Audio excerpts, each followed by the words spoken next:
నమస్తే, welcome to #you. నేను మీ రాజేష్.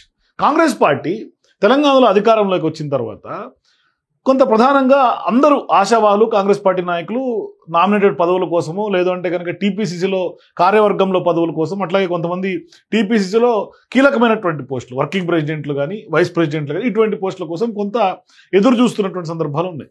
కానీ ఇప్పుడు రాష్ట్రంలో అధికారం చేపట్టినటువంటి కాంగ్రెస్ పార్టీ దాదాపుగా టీపీసీసీ అధ్యక్షుడిగా ఇప్పటికే మహేష్ కుమార్ గౌడ్ కూడా ఆయన బాధ్యతలు తీసుకొని సంవత్సరం కాలం దాటిపోయింది.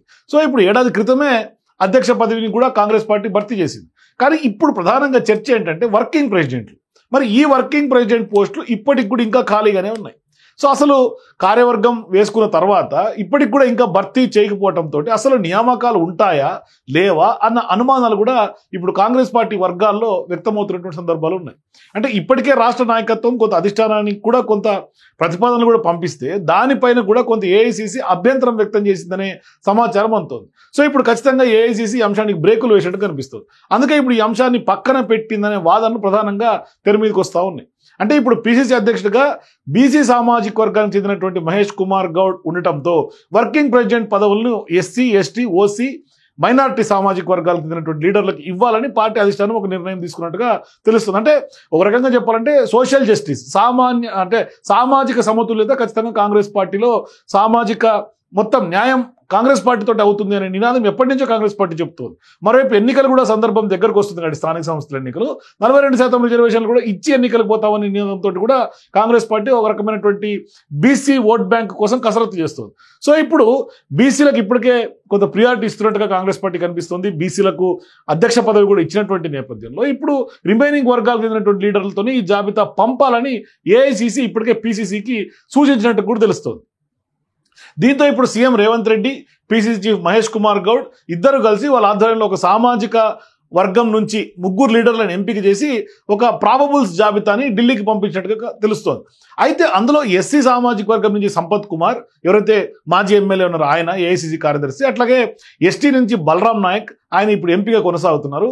ఇక రెడ్డి వర్గం నుంచి కూడా చామల్ కిరణ్ కుమార్ రెడ్డి పేరు, అట్లాగే ఈ 3 పేర్లను కూడా ఫైనల్ చేసినట్టుగా కూడా తెలిసింది.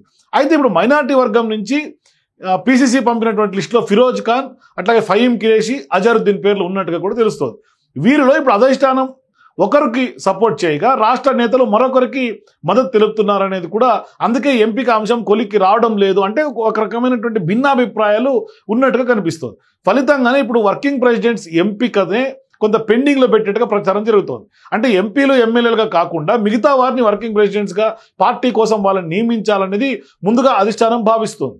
కానీ అంతటి సమర్థులైనటువంటి లీడర్లు ఇక్కడ లేకపోవడంతో ఎంపీ, ఎమ్మెల్యేల నుంచే ఎంపిక చేయాలనే నిర్ణయానికి వచ్చినట్టుగా కూడా తెలుస్తోంది. కానీ ఇప్పుడు పీసీసీ నుంచి వచ్చినటువంటి లిస్టులో పార్టీ కోసం ఫుల్ టైమ్గా సమయం కేటాయించే లీడర్లు లేరనే విమర్శలు కూడా ఒకవైపు వినిపిస్తూ ఉన్నాయి.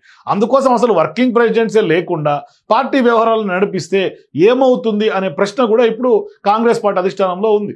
సో ఇప్పుడు అదే కోణంలో అధిష్టానం ఆలోచిస్తున్నట్టుగా కూడా తెలుస్తోంది. అందుకే ఇప్పుడు ఎవరైతే ఉత్తమ్ కుమార్ రెడ్డి ఉన్నారో ఆయన కూడా తన భార్య కోదాడ ఎమ్మెల్యే పద్మావతి రెడ్డిని మహిళా కోటాలో వర్కింగ్ ప్రెసిడెంట్గా నియమించాలని కూడా ఆయన ఇప్పటికే అధిష్టానానికి ఒక ప్రపోజల్ పెట్టినట్టుగా కూడా కొంత ప్రచారం జరుగుతోంది. మరి దానిపైన కూడా రాష్ట్ర నాయకుల నుంచి కూడా కొంత అభ్యంతరాలు వచ్చినట్టుగా కూడా ప్రధానంగా టాక్ వినిపిస్తోంది. ఇప్పటికే రెడ్డి సామాజిక వర్గానికి ప్రభుత్వంలో పెద్ద సంఖ్యలో పదవులు ఉన్నట్లుగా కొంత విమర్శలు ఎదుర్కొంటున్నట్టుగా కాంగ్రెస్ పార్టీ నాయకులు, అధిష్టానం భావిస్తున్నారు.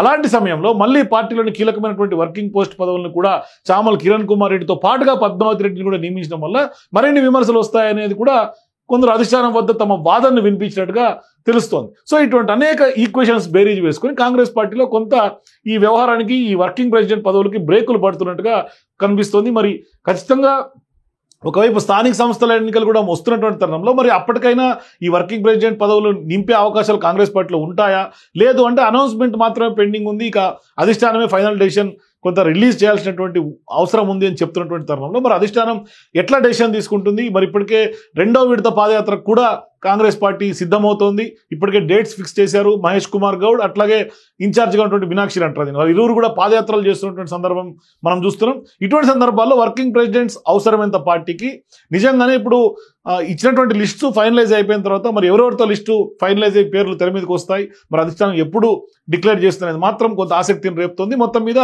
కాంగ్రెస్ పార్టీ ప్రతి అంశంలో కూడా కొంత తెలంగాణలో ఆచితూచి చాలా జాగ్రత్తగా నిర్ణయం తీసుకుంటున్నట్టుగా స్పష్టంగా అర్థమవుతుంది. అంటే ఎటువంటి విమర్శలకి తావివ్వకుండా, అవకాశం ఇవ్వకుండా కొంత జాగ్రత్త పడుతున్నట్టుగా కనిపిస్తుంది. సో మీరు కూడా నిజంగా వర్కింగ్ ప్రెసిడెంట్స్కి ఎవరికి ఇస్తే కాంగ్రెస్ పార్టీ మరింతగా ప్రజలకు చేరువవుతుంది, మరోవైపు ఎవరికి ఇచ్చే అవకాశాలు ఉన్నాయి, మీ అభిప్రాయాల కింద కామెంట్స్ తెలియజేయండి. For more days please watch #.